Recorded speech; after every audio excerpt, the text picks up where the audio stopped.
네, 안녕하십니까. 서울기술사관의 안명관입니다. 자, 이번 시간에는 건축시공기술사를 공부하시는 분들께, 준비하시는 분들께 저희 강의의 계획에 대해서 조금 설명을 좀 드릴게요. 우리가 제가 이 지난 영상에서 건축시공기술사는 단답형과 논문형이 있다고 제가 말씀드렸죠. 단답형도 어차피 다 주관식이고 얘도 논문형도 주관식입니다. 근데 단답형은 이제 한 페이지짜리고 논문형은 약 3페이지 정도의 작성을 할 수 있는 그런 이제 답안이라고 했는데, 이 단답형은 저희가 이제 건축 보컬하게 해가지고 건축 버케벌리, 그죠? 건축 보컬화 해가지고 제가 담당해서 강의를 할 거고, 논문형 같은 경우에는 이제 건축 코어 프로세스, 건축 코어 프로세스를 해가지고, 사실 논문형 같은 경우에는요, 어떤 문제가 이제 주로 출제가 되냐면, 예를 들어 콘크리트 하게 되면 가장 큰 문제가 균열이죠. 근데 그 균열의 종류, 근데 이거는 균열의 종류에는 미경화할 때 하고 경화하고 나서 콘크리트에서 균열이 발생할 수가 있죠. 근데 그 균열의 종류와 균열의 원인 및 대책에 대해서 논하시오.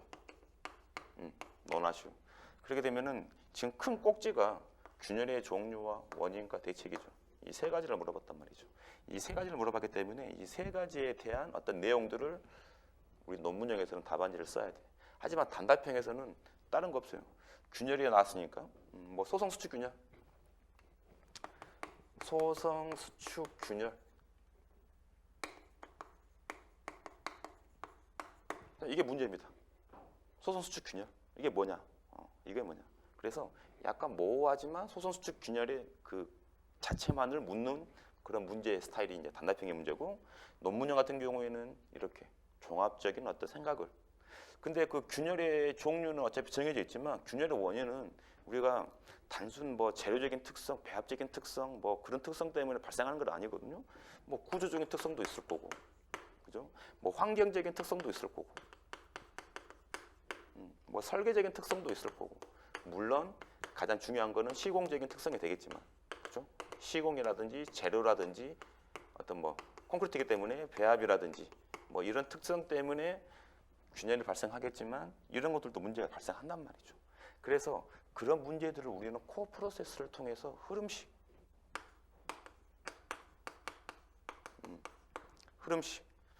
플로우를 느껴야죠. 플로우를, 그렇죠?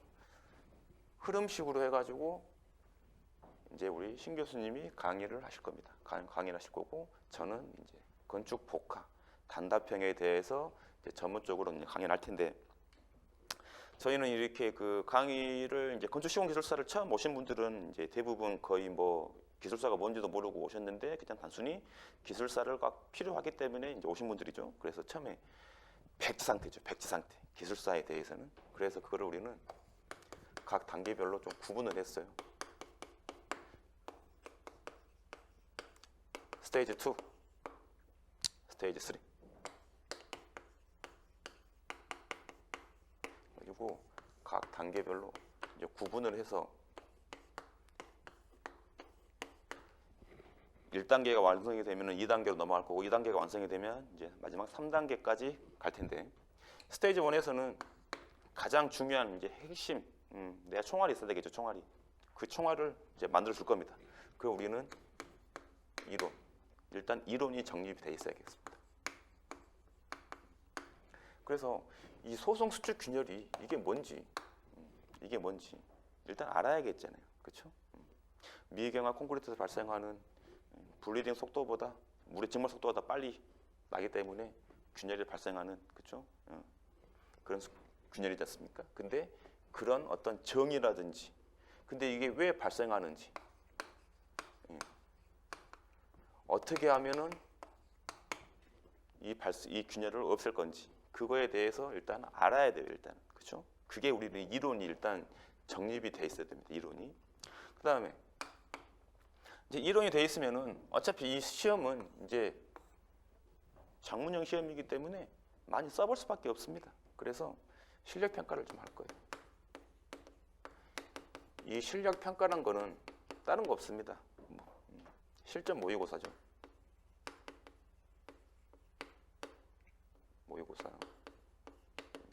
그래가지고 답안지를 쓰고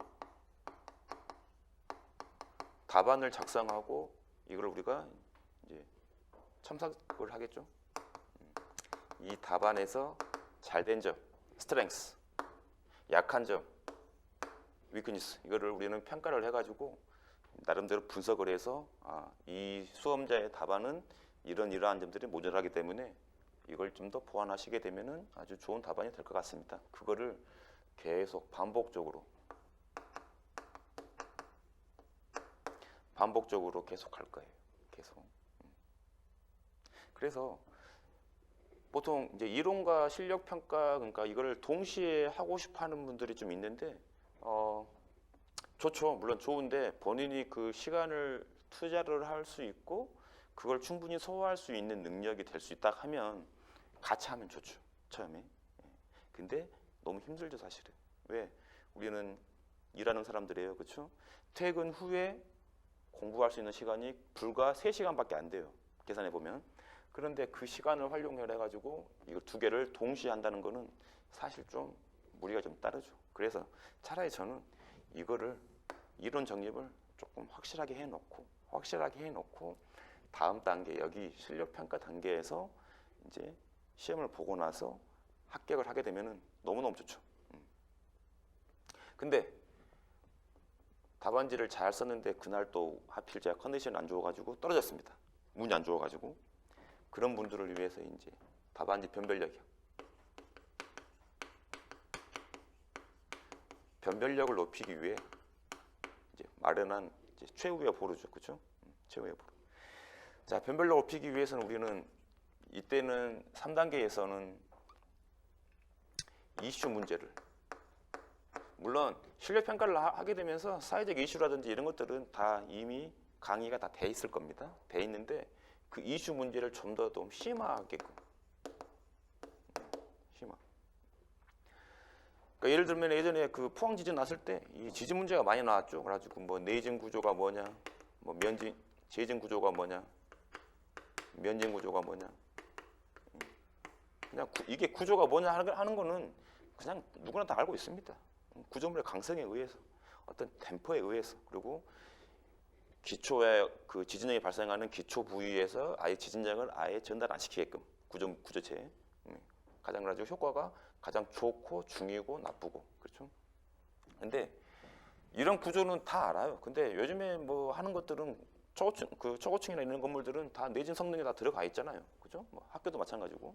근데 우리 저층 구조 그게 우리는 비내진 구조예요. 이 비내진 구조에 대한 내진 보강 대책을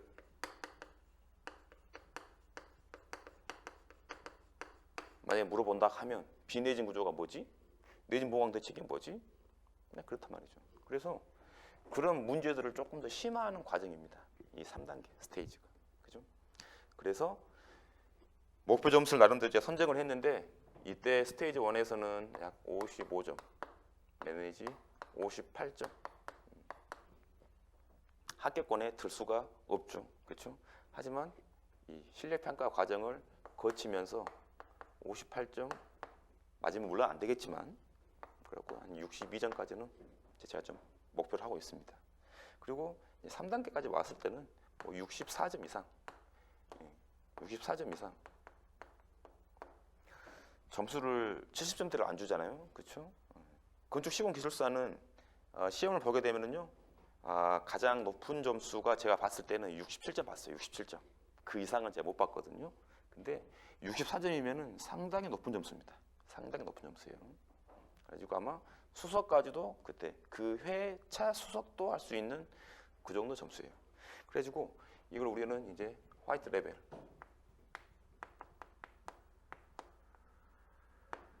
그리고 제 나름대로 블루 레벨,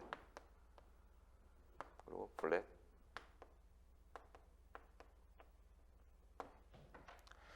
그래가지고 각 단계별로 우리 그 수험자분들이 공부할 수 있는 양을 조금 최소화시켜가지고 제한된 시간 내에서 그 공부를 할 수 있는, 효과적으로 효율적으로 공부를 할 수 있는, 얘는